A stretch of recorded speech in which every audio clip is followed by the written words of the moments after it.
May I start by acknowledging the First Nations people from all the parts of Australia on which we are joining from today, and pay my respects to elders past, present and emerging. For me, that is Naarm, Melbourne, and I pay my respects to the Wurundjeri people and other people of the Kulin Nation. So welcome to Pathway to Professional Peace, creating space between who we are and what we do. Before I introduce you to our guest speaker, Alison Rice, a bit of housekeeping. Attendees are very welcome to turn on your camera. You won't have access to your microphone, but we do encourage a lot of engagement today in the chat. So please do feel free to ask as many questions of Alison, #question, pop them in the chat, and we will get to them towards the end of this beautiful hour we have planned. So now let's get underway. And Alison, this topic generated considerable interest when we started publicising it a few weeks ago. So I think it's become a bit of a hot topic in 2024. And I've been very much looking forward to our chat. So I just would like to introduce a bit about you. So Alison is an award-winning leader, conscious career and business mentor, regenerative brand strategist and podcast host. Now that's a mouthful. Her ever-evolving body of work exists to serve anyone seeking a more spacious, sustainable and purpose-driven version of success. It all started in 2018 with the launch of the now acclaimed Offline, the podcast, an antidote to hustle and grind culture, which remains dedicated to exploring more conscious and sustainable definitions of success. And it's been downloaded more than 1.5 million times. So congrats, Alison. Alison runs spiritually informed and highly strategic career mentorship and business programs, helping businesses develop regenerative brand, community and content strategies that start with deep listening and emerge to meet the needs of the time. She fosters inclusive and aware community spaces that offer people a space to land, recover, and redefine the role their work plays in the overall storyline of their lives. And prior to Offline, Alison held writing, editing, programming, and publishing roles at the Walkley Foundation for Excellence in Journalism, ACP Magazines, and Allure Media. And in 2015, she led the award-winning localisation launch of Who, What, Where, Birdie, and My Domain, no less, into the Australian market. And in 2013, 2018, led Pop Sugar to become one of the country's most read women's lifestyle websites. Welcome, Alison. Thank you. Full bio. Why It's not? a lot, and I know it gets very wordy. I did want to start by acknowledging the traditional custodians of the land that I'm on today, the Gadigal people of the Eora Nation. I'd also like to pay my respect to the East, particularly its people and its cultures. So much of the ancient, pristine wisdom that I share throughout my brand spaces was preserved there and passed down. So very privileged to be able to learn it and study it and share it.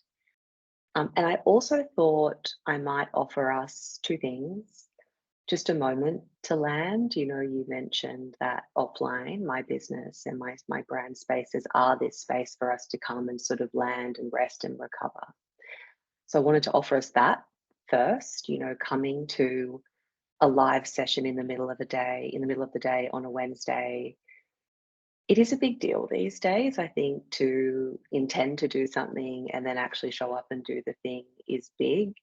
And many of us are in these jobs where it can just feel like we have these tiny windows and we're just floating on the surface of all of these different tasks. So I'll offer us just a moment to just land and I think choose our choice to be here live. So if you feel comfortable to, for anybody who wants to join me, just close the eyes and just find the body, because we arrive here in the mind, so deeply in the mind. All these different thought loops, to-do lists, tasks, wondering what time we're going to have lunch, how long is this going to go for, what do I need to rush to after this? So just for now, just for this 1 hour, we're going to choose to be here. And if you want to take a deep breath with me, and I want you to focus not on taking a breath from the chest, but taking a breath from the belly. So you should Feel your belly extend, expand, and I want you to hold it when you get to the brim of the belly. So take a deep breath.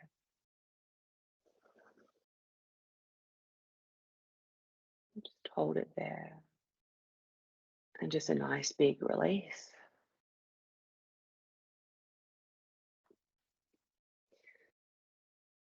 The other thing I wanted to offer us is what I call these like learning and engagement hashtags that I use in my live sessions inside my membership space. I'm going to pop them in the chat for us. Question is pretty evident. If you have a question today, we've already mentioned to use that one. I also like to use share, and the purpose of share really is for you to share your own lived experience. So if anything I say activates you in some way, makes you recall something, share it with us. It's not for any reason to be responded to. It's not a question you have. It's just an opportunity for you to bring your opinions and your beliefs and your lived experience to this hour. And then I have one called Go Deeper, which I tend to find is missing in sessions like this. You know, when someone's just saying something quite interesting and then we move on to the next thing. So use that if you want me to unpack a little bit more and just explore where we are. And then Feels True is my absolute favorite one. And inside my brand spaces is one that we all get lit up by. And that's just if anything I say literally feels true for you, if it feels like a homecoming. You know, it can feel like a bit of a squeeze on the heart, sometimes a bit of a punch in the belly. But just as this is just remembering. And so it's really beautiful for us to acknowledge when something's landed for us. And if something does feel true, you've heard what's most relevant for you to hear, just inspect it some more after the session. So just want to offer those two little bits for us to get us back in the body and provide some really firm entry points to engaging and co-creating the session. Thanks, Alison. And I should mention as well that we are recording this session, so don't stress if something comes up, you can't stay for the full 1 hour. We will be sharing the link with all those that registered, and please do feel free to share that on. It'll be available for 2 weeks with anyone in your life who you think may benefit from the discussion. So Alison, let's start where it all began. So tell us a bit about your career and what brought you to where you are today and do what you do today. I feel like I need to give you the kind of abridged version, otherwise we'd be here for the whole hour talking about it. But my background is I'm a traditionally trained journalist and writer and editor. So my background is in very traditional media. What's a little bit different about my story is I moved online relatively early. So 2010 to 2012 was when we were really just starting to see that uplift in like the blogosphere and this idea of blogs and writing for the internet and there being these websites that have content on them. So I sort of bypassed magazines pretty much altogether and went straight from working in traditional news, the Walkley Foundation for Excellence in Journalism.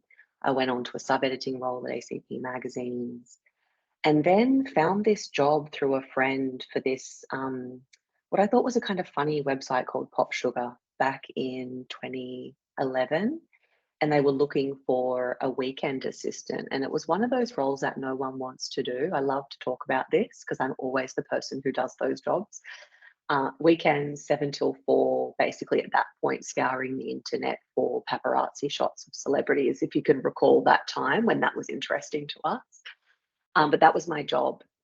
But that took me into this business called Allure Media. That was this global digital publishing house. We were taking all of these incredible American media titles and bringing them into the country. So I landed there and stayed actually for close to 8 years, 7.5 years in the end. I started as the weekend assistant and I left as the group publisher of 4 or 5 different women's lifestyle websites. I had a team of close to 30 women under 30 at one point when we were well funded and doing well. And it was in that group publisher role that I had been in for a few years where I really started to feel a true lack of relevance for what I was doing. I started to feel the distance between who I really am and how I was presenting in my role, an aversion to who my role required me to be based on the identity I'd built for myself as this very shiny, glossy digital publisher, lady boss, girl boss, doing all the things. And ultimately, it was the content actually that started to bump into my values and my Mm. integrity, so my evolving values. And that led me out of what was quite literally my dream job, and a very good job in media at that time that not many people would leave. And that was confusing for a lot of people in my Mm. industry for me to do that, especially to do that without another job lined up. You know, the more senior we get, the higher the expectation that we will go and hop from one senior Mm. role to another, and that we're somehow putting our career in jeopardy if we don't have that next thing lined up. But I knew offline was trying to come through. I wasn't sure what offline was, but I knew I needed some space to explore this kind of intuitive nudge, and this body of work around this idea of true self and who are we when we're not presenting inside boardrooms and businesses and trying to kind of shape shift ourselves into these, you know, obviously very patriarchal systems and Yeah. structures. And that led to a podcast. I thought I'll just have one season of some really sincere conversations at the time with quite big influencers who would become friends of mine through media. And we wanted to have these honest conversations about who they really are and what life is really like offline and behind the scenes. And it just bloody took off. As I think anything that is right and true for us organically sort of does. And that went from a podcast into getting lots of DMs about, can we have a coffee? You seem to know a little bit about leading and building Mm. things. And those coffees turned into mentorship sessions, into community space, group programs. And now I'm here 6 years later talking to you. I just want to pick up on what you said there around that, like girl boss culture and lean in, culture, and what some of those legacies have been left with us from that period of time, because that's really a lot about what your podcast is. It's an antidote to that. To that, yeah. And I have to like really take us back to 2018. I put this on Instagram yesterday, like me talking about soft success and me talking about leaning out when Cheryl was saying lean in. It was very polarizing. Nobody wanted to listen to this. And it didn't feel like there was a reality where the women who would come up in this kind of girl boss era could experience this thing called soft success and spacious success and purpose driven success, because we were so kind of charged, weren't we? And I think to some extent we still are, around this idea of being this girl boss, this lady boss. It's like the CEO kind of movement. And I think the legacy it left is that it caused many of us to be kind of squarely seated in that more masculine expression. And we lost complete contact with our bodies and our intuition and our passions and our hobbies and our interests and really who we are, um, outside of kind of what we do for a living. The job, the business, the career became our identity. And then this started to cause quite shaky ground, because if that changes in any way, the job Mm. gets taken away from us, we get made redundant, the business fails for whatever reason, what we're left with is this kind of existential crisis of, well, who Mm. am I and what am I about and what do I like and what will I do now? And so this is the big thread that runs throughout my work, is really the topic of this session is my body of work, and everything that my work ladders up to is how do we create some space and move into this sort of what we call witness consciousness, is witnessing capacity around who we are, it's individual Mm. consciousness, versus what we are. What are we made of? Why are we here? What's the whole point of it all? So my work is that bit in the middle of just this beautiful exploration. And let me tell you, it's a lot of rememberings, a lot of landings, a lot of pain. I don't think I ever thought my work would be, this painful at times. What I'm kind of walking people through is meeting themselves, and this can be a really kind of polarizing experience. We call it the bumpy road to enlightenment, because you think, I'm going to make contact with my true self and it's going to be all like butterflies and dream catchers and rainbows. And what many of us bump into actually is our pain, is our trauma, is our generational stories, is our relationships with our parents and how that caused us to do what we're doing today. And so it is really big work. And I always like to just kind of Mm. bring that into these spaces, because I'm definitely not sitting here saying that, in doing this work with me, it's going to be the most fun you've ever had, but it's definitely going to be the truest you've ever Yeah. felt. And I think potentially the most relaxed you've ever been in your professional kind of Mm. expression and self. But yeah, I think overall the legacy is just that we lost contact with Mm. ourselves. And I mean, it is a big question. If we're not, what we do, then who are we? So, tell us more about how our upbringing and culture can impact that line of inquiry. I mean, you talk very spiritually about that, and that can sometimes, jar in people, in depending on, whether they had came from a certain religious or cultural background. Yeah. Um, where I'd like to start with this is, I'm sitting here sharing what's true for me, with a full acknowledgement that it's not going to feel true for everyone. And like you said, we've all been raised by in different cultures with different belief systems. And I respect that fully. And I think it's really important for us to have ownership, claim ownership over that. I think so often, especially in this sort of coaching and mentorship era that we're experiencing right now, there's a lot of these kind of self proclaimed gurus that have the way, and this is the answer. And really, my kind of take on this is I want to bring you back home to your truth, whatever that might look like. But I'm going to share my truth. It may feel true for you, or it may not. And this is really good. When it doesn't, this is important as well, because at least we know what it's not. So this can be really kind of just important, I think, to mention at the beginning. So I think the biggest kind of piece is acknowledging that we were all raised through the consciousness of our parents. If we were privileged enough to even have their presence in our lives, and if it wasn't our parents, then who were those primary caregivers? So much of what we're walking around with is theirs. And so much of what they're walking around with is their parents and their caregivers. This is when we start to think about that generational line, that carries through from generation to generation. What I found in my work is there's a lot of women, especially, who are kind of closing down those generational stories and really establishing this, idea of self-determination. And, well, what do I think? And what do I believe? And what are the principles that my life bows down to?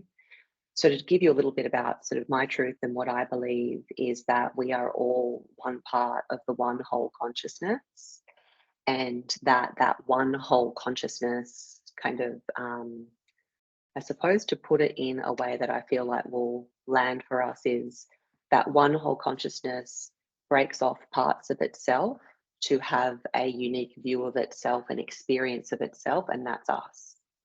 And when it does that, it's very intentional about what it's desiring to experience through us. What happens is individual consciousness, us, lands in the human suit on the earth and starts living the life.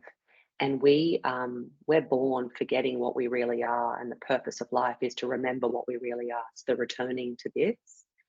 But for many of us, life after life after life, we are just living through the kind of storylines of the human experience, the individualistic experience of life. And this is when it's the stories, the experiences, the traumas, the emotional memories that all of this creates in us. This is the lens through which we live our lives. So there's a point for some of us in a lifetime where we go, hold on. So we're talking today about putting distance between who we are and what we do. What I'm talking about is what we are informs who we are, and who we are informs what we do. So it's that kind of that step back. And, even sharing it in spaces like this, I always say, like, my podcast is such a primer. So oftentimes I'm landing in group work where there's been a level of kind of homecoming that's happened through podcast episodes or maybe being in community with me in other spaces. So it's always a funny one for me coming into something like this where I'm like, if you've had no contact with me or my work, I definitely recognize you'll be like, what is she on? What is she talking about? And I just hold space for that. I totally get that it Mm. can feel like a lot. But that again, that's my truth and what I believe and really what my work bows down to. And reflecting on that human experience, I think like often when we do achieve something we've been aiming for, we still never really get there. We're always looking for, more, more success or more money or the next job title or the next accolade or more status or something. So do you have any advice for us around how we can prevent that sense of disappointment, get off that, you know, Yeah, hamster wheel of what's it called? Where the mouse, the hamster wheel. It's hamster wheel? hamster wheel Sure. of more.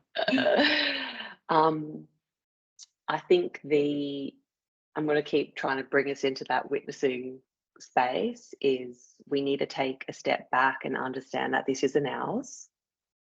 We're not broken. There's nothing that we need to fix in ourselves. What we've been taught and conditioned to achieve and acquire comes from this system, that we right now we call it capitalism. And it's made so many of us sick and so many communities broken. And this system of capitalism, we have to look to who built that. And therefore, at the top of these different kind of at these milestones and at these tables and in these rooms, who's it built for? And so for so many of us, we do the thing that capitalism taught us to do. Be productive, be busy, earn your right to be in that room and get a seat at that table and smash through that glass ceiling. It's so masculine. You can even hear like, and then what happens is we're very diligent, especially as women, very dutiful, um, exceptionally talented, very ambitious. So, yeah, got it, mission accepted.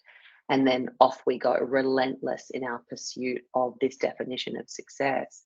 We get to the table and we look around and we go, excuse my language, but fuck, this is not built for me. I actually have to continue to shapeshift and contort myself to exist here because these tables, these measures of success, they cannot support these very intrinsic seasons and cycles, particularly of a woman's life. I know what's so common with women that I mentor is you get the job like I did, you get to the seat at the table, and then of course you reach an age where you think, well, I want to have a baby. And there's so many of us, and me included, I had to go on my own fertility journey because there was an element that I'd left it later, then nature would kind of have it. And that created some level of pain, and a journey that I had to go on with that. But just realizing what I sacrificed in that pursuit or what I potentially sacrificed, so beautiful to have a 3.5-year-old girl now and just so thankful that that worked for me. But I also, well, that happened for me. But so many women I know, it doesn't. And I think that, again, we blame ourselves like if I just tried earlier, if I just got my eggs checked, or if I just, but it's like, but let's look at actually how we even got here to be 35 to 40 to early 40s and only just coming up for air after we've done the thing of succeeding through this traditional view, to kind of look around and go, oh, okay, actually now this, and it could be a different instinct that's coming through. I'm just using that maternal instinct as an example. So I like to so I think as women, so often we blame ourselves, but we really have to acknowledge that we've been conditioned and taught to want this particular version of success. And part of what happens in my work is this defining of what I call true self success. So what is my version? What does it look like? And a big part of this is acknowledging the season of life we're in, because as women, especially, we exist in these different chapters and seasons and cycles. And we want to be cultivating careers that ultimately support the season and cycle that we're in, not kind of bump up into it. So yes. And if someone that you're working with does, come to you and they've made that decision to no longer make their career their whole life, and that may be after becoming a parent or a primary carer of aging parents, or, a health scare, or just a change of priorities. How do you start with them? Where do you start with creating that personal success out of, that they might, does it start with values? Do they need to get hobbies? Where does that I know. self-inquiry I had that too. I was begin? like, what do I like? Am I going to knit? Am I going to like, it's, yeah. And so and we want to go there, don't we? Of like, practically, what can I start exploring to kind of figure out like who I am and what's kind of next for me. Um, I think the very first step is making contact with the what you are. That's kind of the first step that people take inside, my brand spaces. And this requires us to get in right relationship with our body and begin to really fully experience our intuition, because for so long we've suppressed it. And we get these intuitive nudges, and the mind goes, nah, that doesn't make sense, or nah, that doesn't fit, the trajectory that I'm on. So I'm just going to kind of squash that down. So the very first step is kind of allowing ourselves to be with ourselves. And this can be very polarizing, it can be very painful. It can take a lot of people a long time to feel anything at all. So this is kind of big to talk about as well. One of the kind of the clearest, most supportive entry points is to meditate. And I always smile when I say that, because I don't want to be the person in the room that's like, oh, not the meditation. Don't tell us the meditation. Tried And it. I'm It's not not, for me. it's not for me, I know. And again, I can only share what's been true for me, but really considering a meditation technique or practice that isn't guided can be really supportive.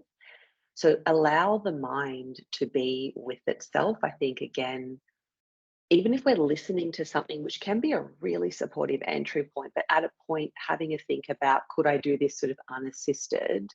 Because this is where the real purification happens. And the technique that I practice is called Vedic meditation, and it's a silent mantra based technique. And what's beautiful about it is the mantra itself makes no sense to the mind. It's a sound, actually. It's a seed sound, a bija mantra that we hear in the mind. And the mind can't make sense of it. So it can't sort of interrogate it or interpret it or think about it or, anything like that. So what happens is this sound that we just kind of repeat essentially in the mind sort of bypasses the mind altogether and kind of takes us down into this more, whatever you want to call it, this true self space, this spirit space, this soul space that allows us to get in very deep contact with the what we are, whereas the mind is the kind of who we are. But this can be one of the most supportive places to start. Again, I hate to be that person who's like, just meditate. It's not about meditating to relax, it's about meditating or considering a practice that allows you to purify. And then also being in these spaces, but hopefully under mentors who are guiding you home to yourself, not telling you the way. It's this way, it looks like this, do that. Here's the 5 steps to enlightenment. Because it's an individual journey. For some people it can be super fast. For some people it can be their life's work and journey home, that return home. So that for me is always the first piece, is we want to start to really purify. And I mean, like, get rid of all of the gunk and the muck and the conditioning, the programming. We want to be releasing all of this. And how this happens when we're having, like, using more of a silent technique, how this purification happens is thinking. So you might spend, the first 6 months of your meditation practice just thinking. And this is really supportive to know, because this is the stress release that's happening. And I've been meditating for 6 years and I still have busy ones where it is just my to-do list, but I don't make the meditation bad. I don't make it wrong. I don't think I failed at the meditation. Again, that's the system programming us. You didn't do well. Wasn't perfect enough. You didn't reach flow state. You didn't make contact with your soul. Therefore, this has been an unsuccessful exercise. I'm just not going to do it again. what I love about this one is that it's just about being with whatever arises in the awareness when we have the eyes shut. The whole purpose being that we purify all of the stories, the conditioning, the Mhm. programming, so that when the eyes are open, we're seeing much more clearly than we Mhm. were before. That lens that was once kind of foggy is clear. And then what's interesting, that next step is what begins to arise in the awareness. What do we desire through that clear vision? When everything else goes away, that's when we go, oh, actually, I want this. I'm interested in this. I've always wanted to explore this thing, but I've never felt brave enough, or it's never kind of made sense, or whatever it might be. And then that kind of sends us on this kind of journey. But to talk a little bit more about what I call true self success, and if it's not what I'm doing now, then what am I supposed to be doing? Um, it's all about, without sounding too cliche, we are all here to serve the evolution of all things, and we all have a very specific set of gifts and skills. The way we look, the way we sound, the way we smell. We are all perfectly uniquely designed to meet these bigger needs out in the collective. And in matching to these needs and meeting these needs, we play our role in the evolution of all things. And so it becomes very service led in a way, and our success becomes less um, self motivated and individualistic, and more kind of expanded into that, how can I be useful? What am I doing in the world right now? And what does it represent?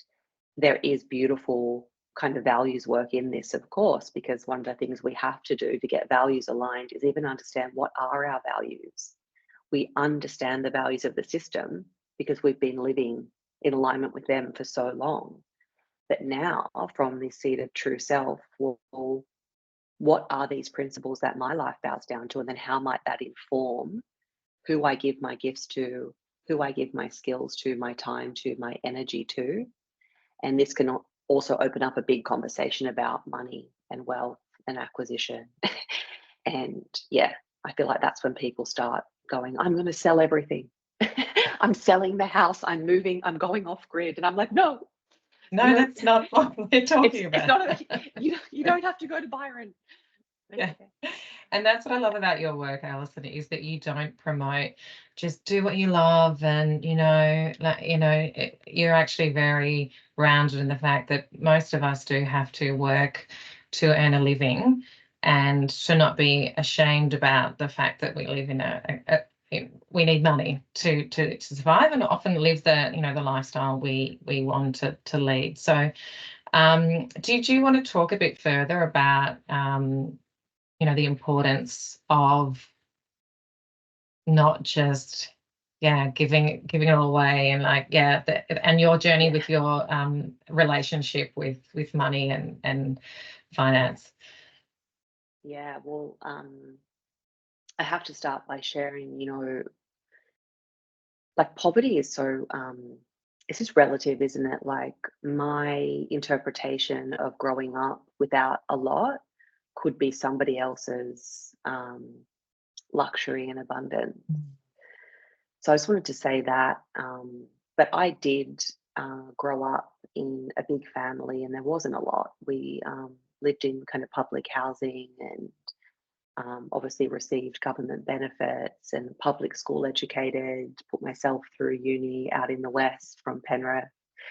I'm from Narellan originally and studied in Penrith. So I come to this conversation around wealth having lived a very kind of restricted life when I was growing up, and I've had to, work for literally everything that I have, Mm. from buying my first car for $1,000 off my nana cash to, funding my way through uni and moving out of home for the first time at 16, and then again at 18, and again at 21, and then sort of never returned home. So I'm definitely not coming to this from a place of, have a look at me and I live in Bondi, living my best life. It's not like that at all. Where I want to land us with this conversation around money, and a big part of what my work bows down to, is us discovering what is our own idea of a relevant amount of economic wealth. I'm not the mentor who's going to, help you build a business that gets to say $1 million a month or whatever that they say, 50K months, or all those marketing gurus out there saying those things. That's not my MO at all. What I'm going to help you arrive at is, what is that figure that allows you to feel nourished and supported, and allows you to live out your highest vision for your life and your work.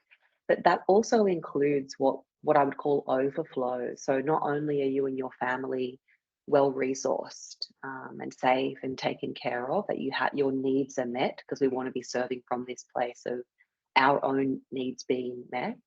But then there should be a level of wealth that that is that overflow that we can begin to recirculate into communities, groups, causes, whatever needs it more than we do. But I always like to say we've got to resource ourselves first. But that number, oftentimes in this work with me, looks a lot different than what we thought it would. Especially as we get into these senior roles, we really start to normalize earning money in the hundreds of thousands of dollars or more every year. That's that conditioned. If I'm on the LT, it's got to be 350 plus, or whatever that looks like. What I often find, especially as senior women come into my space, is the figure and what I call their true self success salary, whether they're earning it from a business or generating it themselves through their business. It can be a lot less than what they had been kind of squaring themselves up to and their action up to before. But then sometimes it's more. Sometimes our ambition to serve and reach more people increases. And for us to help more people, we often need to earn more money to be able to invest in that reach these days. So sometimes it can be a lot more money than we'd ever imagined that we could hold or could earn. So it's very, very individual. But my big kind of piece is this relevant amount of economic wealth. It's not about acquiring for the sake of acquiring. I need my house, my investment property, my holiday house. I need my 2 cars. One has to be electric. I need an annual holiday here. It's not about that. It's about, okay, in this season that I'm in right now, what would resource look like? And we earn different things in different seasons. So some of you might be here in an earning season, quite literally, you need to earn some money, and this is relevant. But then it's about being discerning with, okay, this is the enoughness. I've done that. I've got everything set. Now maybe I'm going to go and earn flexibility, or I'm going to earn mentorship, or I'm going to earn knowledge through returning to study, or I'm going to earn the freedom to be able to care for my parents. So these different professional seasons, we can earn different things. And what happens is, when we have this awareness over what we're earning in the season we're in, we have this acceptance.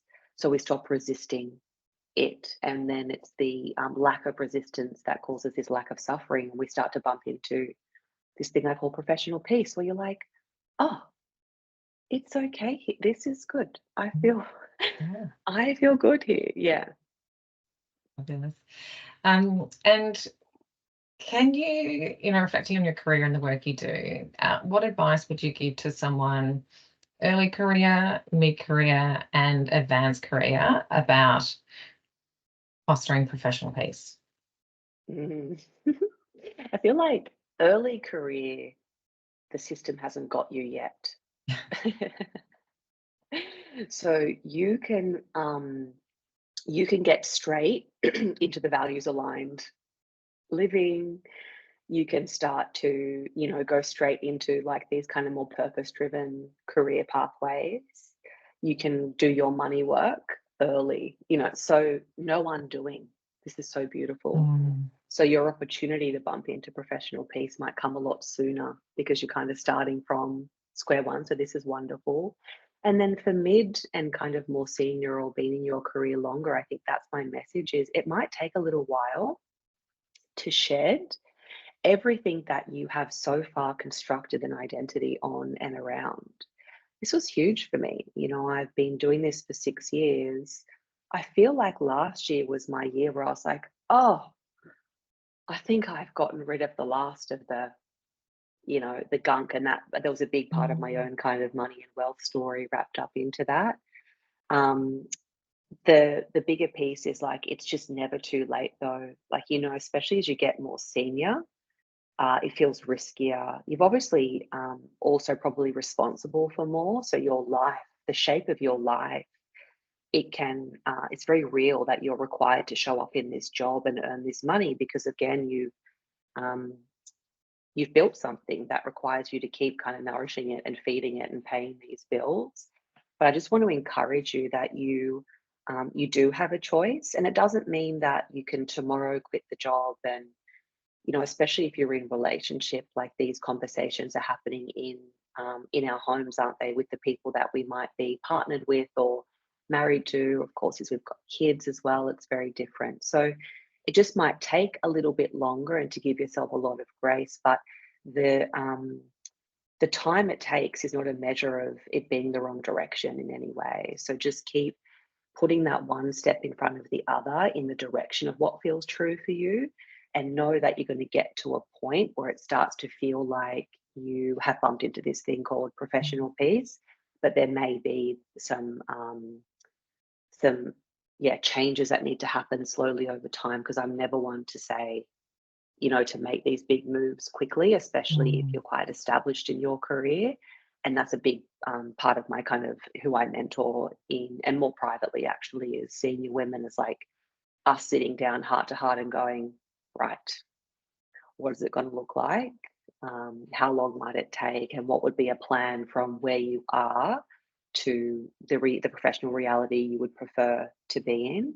There's messaging that happens that we start to kind of bring into the workplace as well, to maybe our higher ups and our bosses, Mm. so that it doesn't become this jarring thing where all of a sudden we're off to find our true self. Mm. It can happen much more organically over time, where people around us begin to witness our evolution.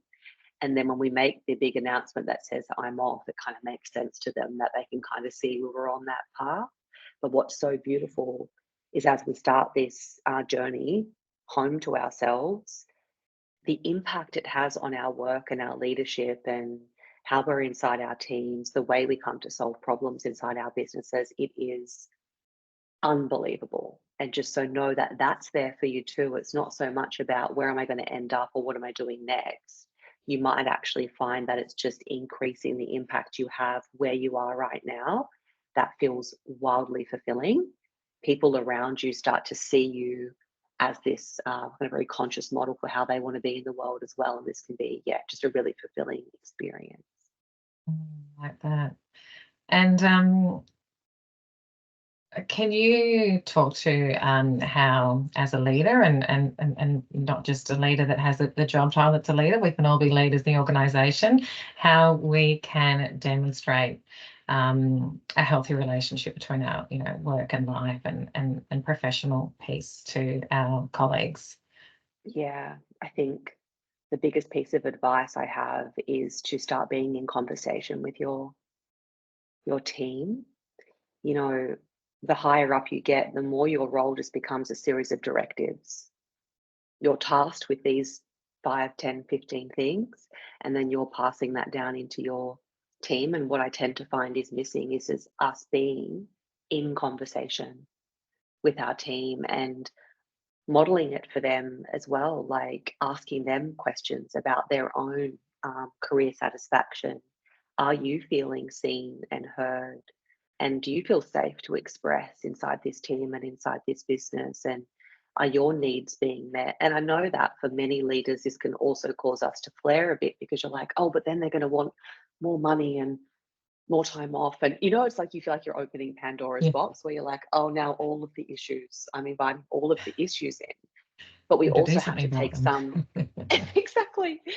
There's some level of responsibility that we also have to take for that as well. It can be very hard to hear what we may have contributed to, Mm. or what we may be actually directly responsible for in their own kind of lived experience within our team or our business. This is beautiful work for us to be doing. We talk about vulnerability, and I think so many of these words have been co-opted by this capitalistic system, and they get into these kind of marketing engines and they start to lose meaning. So I say vulnerable, you're like, oh God, the vulnerability. But it's just bringing meaning making, bringing it back into those words and allowing them to stand for something, inside the way that we lead our teams and inside our businesses. But that's kind of always where I start with advice for how do we be this kind of conduit and model Mm. for this new way of being in our work. It starts with us just having more of that heart-led time with our team members, especially the ones that we might find that we can't stand for whatever reason, or that might kind of grind us the wrong way. It's like, well, okay, again, also, how am I responsible? What quality of me are they getting? And how Mm. is the way that they are with me a response to maybe that low frequency or low quality of me? So the more we expand our state of consciousness, increase our state of awareness, the more tolerance we build for those types of conversations and situations and people, because what it gives us is a loving lens. It gives us compassion.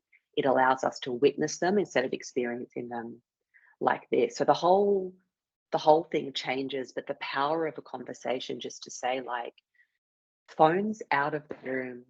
And it's not like we've got 20 minutes, hit me with your whip points. It's not the conversation we're having. It's a very connected, heart-led conversation. It's eye contact. It's really considering our body language in the room, where we choose to sit in the room relative to where they've chosen to sit, to ensure Mm. that we're creating a really open, safe environment.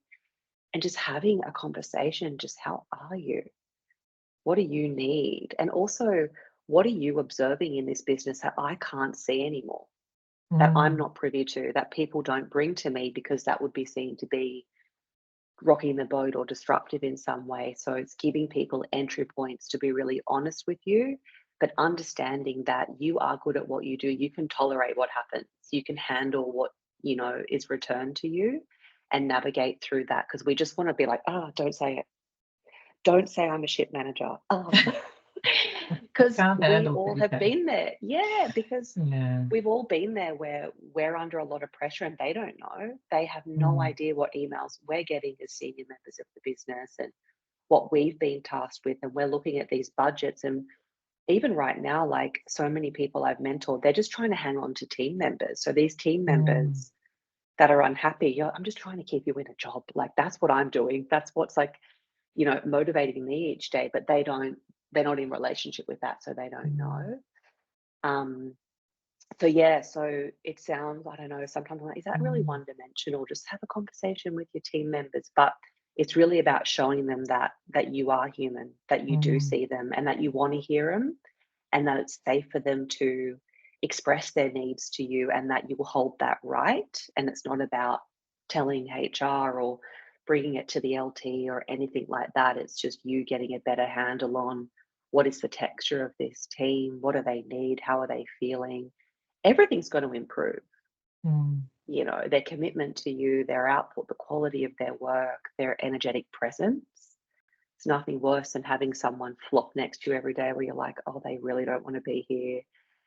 That feeling, and the whole room gets Mm. really tense. Yeah. Like, as I can leaders, really we know what have you mean. this, it's big, and we have this opportunity to walk into a room and understand what is the quality of me that this Mm. room requires right now. That's my job, is to give that, but make sure also that I'm getting that opportunity from my boss as well, because I think we get to a point where we feel like we're a bit beyond mentorship, but we're not. It doesn't matter how senior we get, or where we sit in an org chart, that we're always deserving of of mentorship and to learn from somebody that we respect, that has been there before us. So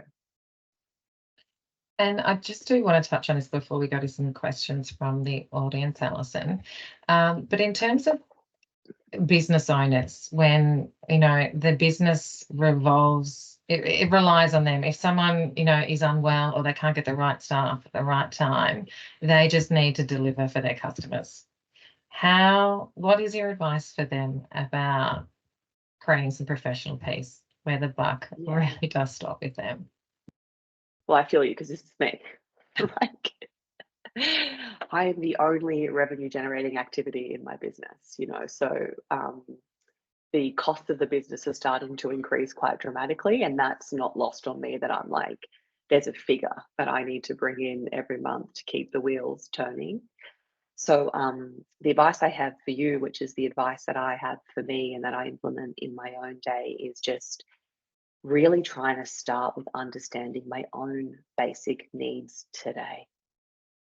Not this week, not this month, in this busy period, or this project, or this half, or what I've got planned for this year. So it's less about the seasonal kind of aspect of this, and it's the today.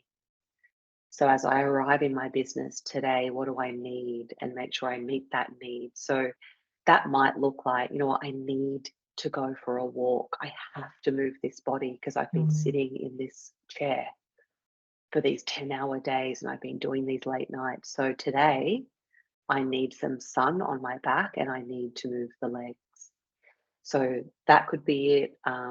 Prioritizing that time with ourselves with the meditation practice potentially. I do a very quick, what's called an Abhyanga. It's an Ayurvedic self massage. So before I get in the shower, it's just an oil massage. It's as simple as you think it would be. There's a technique, but like to begin with, just massage yourself. You know, just these little things of just kind of one of the ways we get into the body is just like, thank you, body. I love you, body. Like, Mm. I can feel your body. I acknowledge that there is a body because we're so much in this kind of mind experience. So, what can we do to actually ground ourselves into ourselves? Try and have that moment with the truth of what we are every day. It sounds really big, but when we meditate, that's what we're doing. Is we're having a direct experience of the one big consciousness that we came from. So this can be really supportive, but it's just that basic need, you know, trying to meet that for ourselves. And that's something that is ours in the day. Otherwise, it can feel like the whole day has just been for the business, for the customer. And this starts to build a lot of resentment for what we're doing. And it can cause us to question whether we should be doing it anymore or whether we like it. Because it's amazing with founders that I work with, the moment we start to implement some proper routine, some non-negotiables, not much, by the way, because once you start with like the 10-step morning, it's like, no, I'm gone at step 2. Yeah. There might be like 1 or 2 things we do in the morning, maybe a bit of a circuit breaker in the middle of the Mm. day. So I meditate twice, once in the morning, once in the afternoon. And then what are we doing before bed? And I'm saying like maybe it's a red light in the bedroom while we read. Maybe it's, I mean, I feel like I want to say no screen time, but you're like, oh, well, that's not that realistic. So, okay, is there a bit of a limit on I'm going to jump off social media by 9 and put my phone on do not disturb and go to bed and read my book? It's just these simple things, because I think it gets too elaborate and we just stop showing up for ourselves because the self-care starts to feel like a burden and that another thing Mm. we have to do that we're failing at. So we just want to keep it, really simple. And Barbara would like to ask, how Yep. can I balance this today's self-check with my team's needs? Appreciate everyone would like to walk relax today.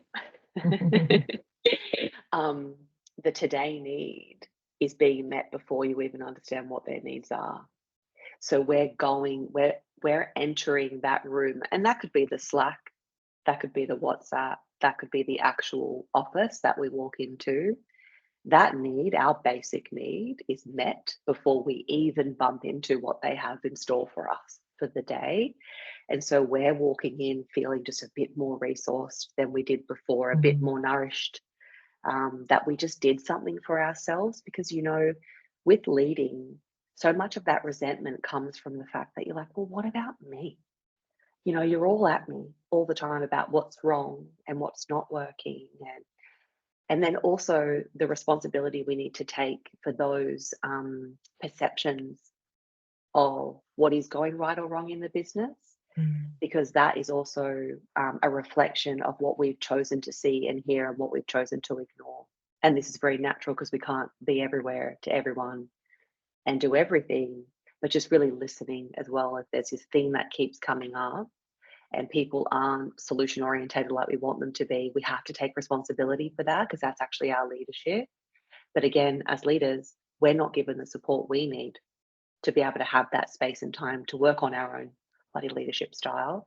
But you see how this is all systemic in the Mm. sense that we're on this wheel and it's just so hard for us to pull back into that witnessing capacity and just be like, whoa, what do I need? What do they need? What are the ways in which I have or haven't shown up for them? Who's showing up for me? We don't get to do any of this because the slack starts and you're like, I'm responding at 6 a.m., like pre-coffee, pre-walk, pre-meditation, all these things. So yeah, and potentially a bigger conversation we've got to have with our boss as well, around what we're going to require in order to show up and bring value to this business ongoing, because our boss can also see where that value starts to deteriorate when our needs aren't met. So this is their responsibility. It's like we just keep pushing it up, don't we? We say it's top-down leadership, and it's like, well, it's almost like we're like, it's you. You're up there. And then it's not a single person, it's not the CEO, it's about culture. So couple of final questions. So we have one from Reshma. Finding professional peace is not a one-off achievement, right? It's a constant, almost forever effort. yes. So would you say that a good starting point is to acknowledge that sometimes things won't go our way, or we can't always be motivated to put this effort in? Yeah. So really what you're getting at is this beautiful wisdom that we want to be process orientated, not outcome orientated in our pursuit of professional peace. So we're going to experience moments of this sense of alignment and spaciousness, and that everything feels like, oh, I'm touching down on it. I think it's here. And then life will happen, an event will happen. There might be a change in circumstances at work or whatever it might be, and then we'll get bumped back into the process. So just remembering that, there is no destination, there's no there. So there's nothing that we're going to tick and say, professional peace, done. What's next? It is the showing up every single day and feeling into all of these pieces I've been talking about, not only our own basic needs, but the season we're in, and just trying to move towards that acceptance of what is, and just less interrogation on, is what's happening to me right or wrong? Remembering that whatever is happening to you is meant to be happening to you and is for you. And I always share with this, I understand painful that can be sometimes. And I've been in my own ferocious pain in the last couple of years, that you're like, how could this be for me? What is in this for me? But of course, surrendering to what is present for us, it's allowing it to take place. And then that moment of reflection where you're like, I see how that was for me, and actually what I did learn in that experience, or how I did evolve in some way. And so it's never, like, nature's never wrong, and I think that if we had to have a goal, if we had to be at all outcome orientated, the directive would be to try and move into alignment with nature's intent for us. Nature, universe, one whole consciousness, whatever you want to call it. The big goal would be to start to experience ourselves as a conduit for that one big piece, that's trying to take place. And that may have us do things that we never dreamed or expected that we would. It will move us into the unknown, because for many of us, the path we're on is the known, the plan, the structure, the 5 years, the 10-year trajectory. I have found, and I can't say this is like categorically true, but I found in the hundreds of one-on-ones I've done, in the thousands of people I've mentored, I can't think of an example of someone whose the path that their mind constructed, that they carefully controlled and orchestrated, was the same as nature's intent for them. I just cannot think of an example. Oftentimes what happens is when we begin to align ourselves with nature's intent for us, what does that mean? Act from our intuition, go with the nudges, go where we're not, where feels charming for us. That's when we kind of moved onto this path, and it's very different to where we were. And this is where it gets bumpy, because everyone around us is like, what are you doing? What have you done? Are you having a midlife crisis? And like, you're like, maybe. Maybe that's what this is ultimately. Let's not label it. Alison, I feel like we could talk for hours yes, me too. more. We I hope you get to read some beautiful feedback in the chat, but I'd just like to finish on one last question. A few people have asked, where can I find resources, more information, etc.